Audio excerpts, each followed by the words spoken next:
Hi guys! Kamusta? Ako si Red Quaresma at welcome back sa aking channel. At kung bago pa lang kayo sa aking channel, huwag niyong kalimutan na mag-subscribe at sipahin na rin yung tiny bell button dun sa baba para updated kayo kung meron akong mga bagong video na i-upload dito sa aking channel. At para sa video ito, another reaction video na naman ang gagawin ko. So magre-react ako guys dito kay Alpha May Kayentang. So kinover niya dito yung sapagkat ang Diyos ay pag-ibig.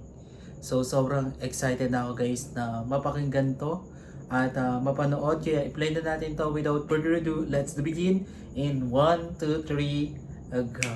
Alright, play na natin. Okay, bilang tayo ulit guys. Bilang tayo ng 3, 2, 1, go. So, here we go.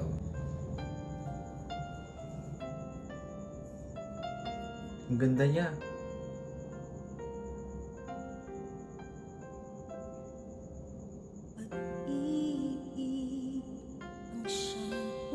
Oh my God, kinikilabutan ako. Ang lamig ng boses niya.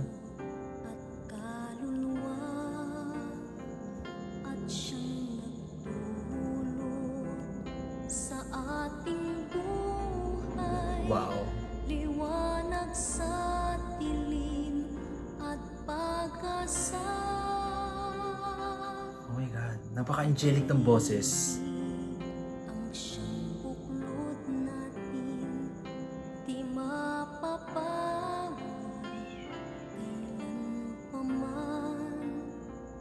Sa puso't diwa, tayo'y isa lamang. Wow. Kahit na tayo'y magkawalay,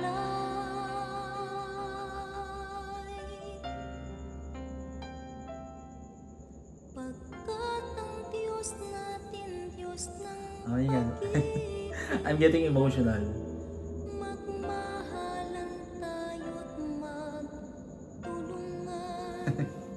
At kung tayo'y bigo, Goosebumps. Guys, kinikilabutan ako.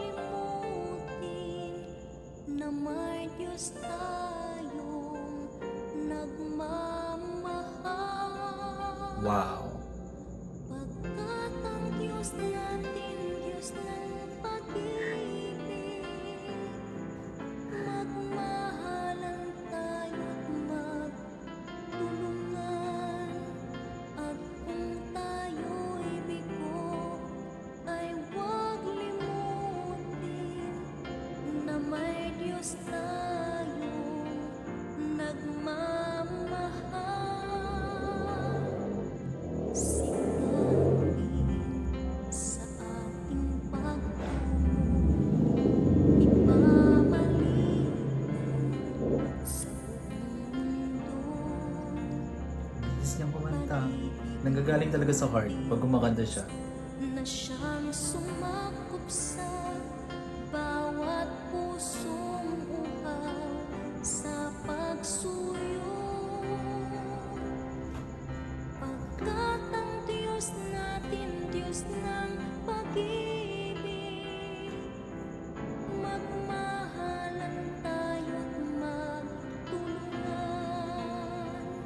At kung tayo'y bigo, ay huwag limutin na may Diyos tayong I love this song. nagmamahal. Grabe yung connection ng kanta, no? Ang Diyos natin, Diyos ng pag-ibig, magmahalan tayo't magtulungan. At kung tayo'y bigo, ay huwag limutin na may Diyos tayong nagmamahal. Pagkat ang Diyos natin, Diyos ng pag-ibig, magmahalan tayo't magtulungan. At kung tayo'y bigo, ay huwag limutin na Galing. may Diyos tayong nagmamahal. Grabe no, napakaganda ng voice quality niya, yung voice tone, sobrang lamig, napaka-angelic ng boses. Tapos ang maganda sa kanya, kapag kumakanta talaga siya is nanggagaling sa heart. Kaya yung connection ng kanta is nararamdaman natin, di ba? Talagang kumukonect sa heart natin.